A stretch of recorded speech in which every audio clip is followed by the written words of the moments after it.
Oh, ito, magre-record tayo pero pa bulong. Kasi nasa coffee shop tayo. So, galing ako Ratcha TV.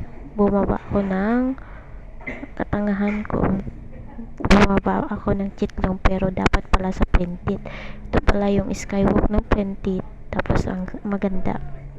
Tapos exit lang sa exit 4. And then, ito, makikita mo to. And then, nagtanong pa ako kay Manong kasi nalito ako sa direction. Tapos may pa-fountain siya pero wala siyang tubig ngayon. So, wala tayong nakitang fountain. Nakita lang natin ganito tsaka sa mga ibang videos before. And then, yan, lakad-lakad lang doon. Tapos, actually ito, ang ganda ng Printed station.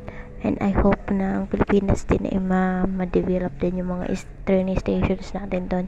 And then sabi ko, hanapin yung coffee shop na sikat na pinag-aanuhan sa mga Instagram or whatever, TikTok man.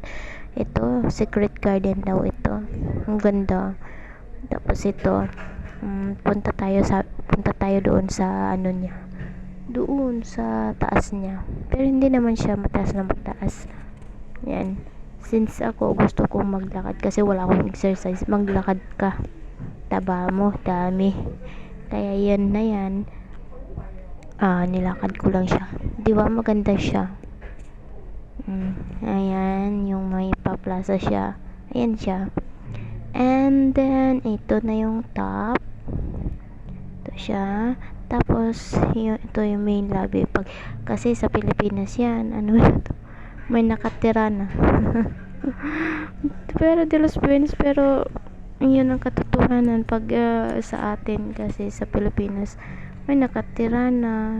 Naintindihan naman kasi ako din naman walang bahay eh. Ito ganito din katataas mga building dito, yung Printed talaga, Printed. Okay, ito na yung coffee shop na hinahanap ko na cave inspired.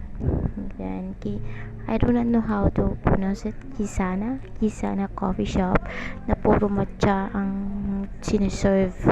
Matcha tea ang siniserve. Tapos dito pala meron palang may customer naghihintay na. May naghihintay na ata, gusto mag-pictorial yata dito sa kinakaupuan ko. Pero sige, tapusin ko lang tong voice over ko. Ito yung nag-order ako. Tapos ito yung ginagawa niya na paano yung green tea.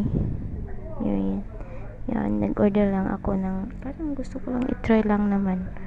Pero yan na pang Japanese kasi ako mahilig naman ako sa Japanese food.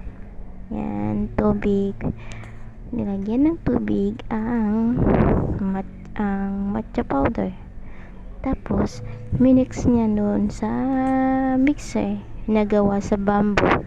Gayon, pinix niya ng whisker mixer, basta ganun na yun. Ano ba, ayan, minix siya ng minix. Kailan matatapos? Ay sorry, nahikab tuloy ako doon sa ininom kong matcha. Ayun tuloy. Tapos lagyan lang na ng ice doon yung baso, plastic baso. Tapos tubig ulit. Tapos ayun tuloy. Ayan, kiniwar naman nun. Ayan, minix siya ng minix hanggang sa naging mix. Tapos sabi ko wag niyang lagyan ng gatas, kaya yun. Ayan. Ganyan. Yan tuloy. And then after that, tapos na siya. And then ito na yon yung coffee. Maliit siya na coffee shop na cave inspired ang interior design. Okay, yun, maliit lang siya pero parang maganda. And sana magkapira nga ako, magnegosyo nga ako ng ganito sa Pilipinas. Dream lang. Ito pala yung in-order ko na green matcha lang. Yan lang, pang pang experience lang ba. 170 ang price. Yan. Ayan, 170 siya. Wala na. Tapos, bye.